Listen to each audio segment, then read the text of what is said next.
la DMLA, j'espère que vous n'en souffrez pas à table, parce que la DMLA, c'est ça, en fait. J'ai terminé. J'ai presque terminé.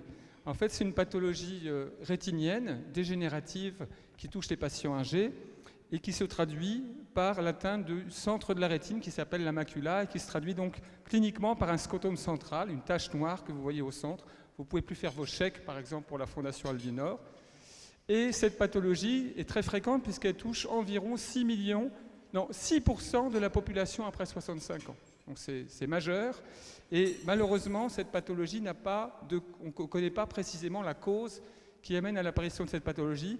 Et la deuxième problématique, c'est qu'il n'y a pas de modèle animal précis de DMLA, à part le singe qui pose un problème de coût et évidemment éthique, parce que simplement les rongeurs, par exemple, n'ont pas de macula. Donc on ne peut pas mimer une DMLA avec un animal, puisque les animaux habituels de laboratoire, parce que les rongeurs n'ont pas de DMLA. Alors quel est mon domaine d'expertise dans cette pathologie? Tout d'abord, comme vous le soulignez, j'ai réalisé mon DEA initialement en 2003 sur la thématique de la DMLA, ma thèse de médecine en 2006 sur la DMLA également, et ma thèse de doctorat, ma thèse de sciences, sur la thématique de la génétique de la DMLA. Donc c'est un peu une répétition. Et j'étais aussi à l'époque chef de clinique au CHU Henri Mondor, qui a une expérience qui remonte à 50 ans dans le domaine de la DMLA. Et ces travaux, effectivement, ont été récompensés par le prix de la Fondation Berthe Foissier, remis à l'Académie de médecine en 2012.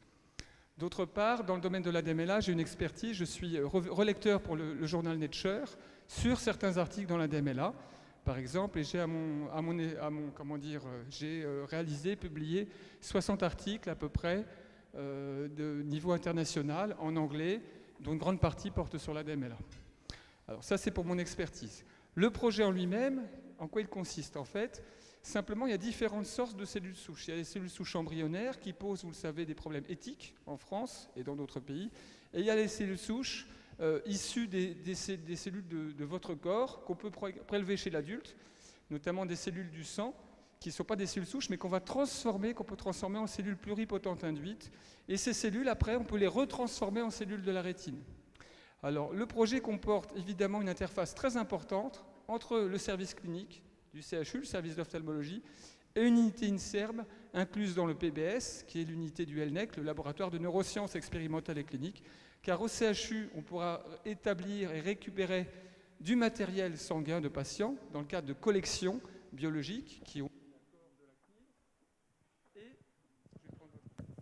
Et déjà, on récupère le sang de ces patients. On récupérera du sang de patients souffrant de DMLA, d'une forme particulière de DMLA, particulièrement sévère. Et on récupérera du sang de patients, d'individus âgés n'ayant pas de DMLA.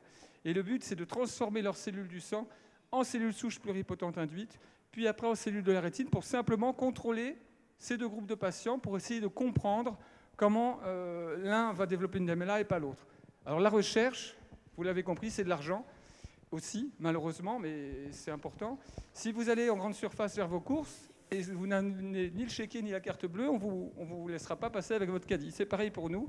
Pour la recherche, il faut du matériel consommable qu'on commande auprès des laboratoires. Pour ça, il faut de l'argent. Et il faut aussi du personnel, notamment par exemple des doctorants, des ingénieurs. Et dans ce contexte-là, il faut de l'argent pour les financer. Pour passer d'une cellule du sang à une cellule souche, puis à une cellule de la rétine, il faut 7 mois de manipulation. Donc 7 mois, c'est un coût important. Et donc c'est pour ça que je suis là ce soir, pour défendre ce projet